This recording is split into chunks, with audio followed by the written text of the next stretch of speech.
बाळा, मनाला हलकं कसं करावं हा प्रश्न आज प्रत्येकाच्या आयुष्यात कधीतरी उभा राहतोच.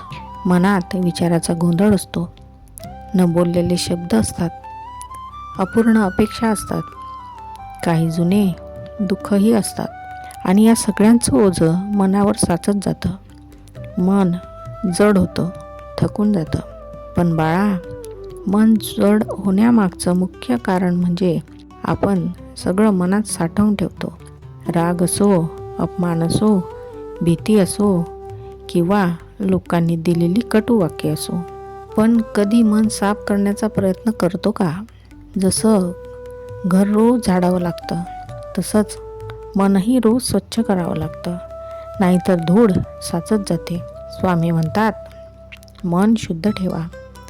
मन शुद्ध ठेवायचं असेल तर पहिली गोष्ट म्हणजे स्वीकार. बाळा, जे झालं ते झालं. भूतकाळ बदलता येत नाही, पण त्यांचं ओझं मात्र आपण सोडू शकतो. जे दुःख तुला अजूनही त्रास देतंय ते रोज आठवून तू स्वतःलाच शिक्षा करत असते. त्या आठवणींना देवाच्या चरणी ठेव.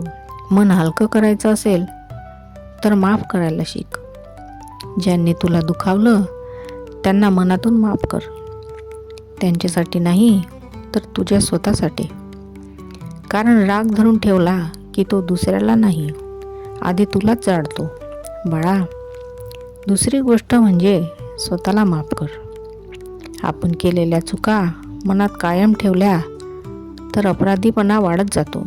चुका ह्या प्रत्येकाकडून होतातच, पण त्यातून शिकून पुढे जाणं हे खूप महत्त्वाचं असते. मन हलकं करण्यासाठी रोज थोडा वेळ स्वतःसाठी नक्की काढत जा. शांत बस, डोळे मीट आणि माझं नाम स्मरण कर. श्री स्वामी समर्थ हे नाव मनावर जणू औषधासारखं काम करतं. माझं नाम स्मरण केल्याने विचारांची गती मंदावते आणि मन हळूहळू शांत होत जातं. बाळा, आणखी तिसरी महत्त्वाची गोष्ट माहिती आहे? अपेक्षा कमी कर.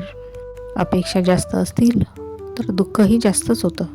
लोक आपल्या मनासारखे वागले तर ठीक, नाही वागले तर मन आणखी जास्त दुखावतं. हे मान्य करायला शिक. हे मान्य केल्यावर मन आपोआप हलकं होईल. लोकांनी तुला समजून घ्यावं, तुझ्या भावनांची कदर करावी असं तुला सतत वाटतं. ते वाटणं स्वाभाविक पण आहे, पण सगळ्यांकडून ते मिळेलच असं नाही. म्हणून जे मिळालं त्यात समाधानी राहायला शिक. मन हलकं करण्यासाठी एक महत्त्वाची गोष्ट म्हणजे माहिती आहे काय आहे? मन मोकळं करणं. कधी देवाशी बोल, कधी डायरीत लिही, कधी स्वतःशीच संवाद साध. आत दडवून ठेवलंस तर मन जड होत जाईल. स्वामी म्हणतात, विश्वास ठेवा. विश्वास म्हणजे काय? जे काही घडतंय ते शेवटी आपल्या भल्यासाठीच आहे असा दृढ निश्चय. बाळा, कधी कधी मन जड होतं कारण आपण स्वतःला कमी समजतो. मी काहीच नाही, माझ्यात काहीच विशेष नाही असे विचार मनात सतत येत राहतात. हे विचार दूर करणं फार महत्त्वाचं असते. देवाने तुला काहीतरी खास देऊनच या जगात पाठवलं आहे बरं का. मन हलकं करण्यासाठी कृतज्ञता फार महत्त्वाची असते. रोज 3 गोष्टी आठव ज्याबद्दल तू आभारी आहेस. असू दे छोट्या गोष्टी, श्वास, कुटुंब, अन्न आणि हसू. कृतज्ञता मनाला खूप शांत करते. बाळा, जर शरीर थकलं तसं आपण विश्रांती घेतो, तसंच मन थकलं की आपण ते दुर्लक्ष करतो. मनालाही विश्रांती दे. मोबाईल, गोंधळ, सततचे विचार यापासून थोडा वेळ दूर राहा. निसर्गात जा, आकाशाकडे बघ, झाडांकडे बघ. तुला जाणवेल जग किती मोठं आहे आणि तुझ्या चिंता किती लहान आहेत. मन हलकं करण्यासाठी एक आणखी रहस्य आहे. स्वतःवर प्रेम करायला शिक. तू जशी आहेस तशी स्वतःला स्वीकार. स्वतःवर टीका करणं बंद कर. बाळा, आयुष्यात सगळं आपल्या मनासारखं होईलच असं नाही, पण जे आहे त्यात शांतता शोधायला शिकलीस तर मन आपोआप हलकं होईल. स्वामी समर्थांचा आधार घेतला की मनाला आपोआप धीर मिळतो. जेव्हा तू म्हणतेस, स्वामी मला सांभाळा, तेव्हा तू ओझं एकटं वाहत नाहीस. तुझं मन जड झालं की लगेच उपाय शोध. ते दुर्लक्ष करू नकोस, कारण मन हळूहळू निराशेकडे नेतं.